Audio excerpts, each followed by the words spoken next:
এই স্বপ্নের মানেটা কি? চোর মনে মনে কয়, আল্লাহ, সব বাড়ির মানুষেরা যদি এই বুড়ির মতো বড় দিলের অধিকারী হইতো তাহলে তো আমার আর কোনো চিন্তাই থাকতো না। এদিকে সেই বুড়ি মহিলা তার স্বপ্নের কথা সেই চোরকে বলতে আরম্ভ করলো। সে বাবা, আমি দেখলাম বিশাল বড় একটি মরুভূমির মধ্যে আমি হারিয়ে গেছি।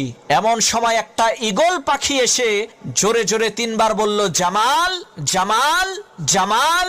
এরপরে সেই ঈগল পাখিটি চলে গেল। বাবা, বলো তো এর মানে কি?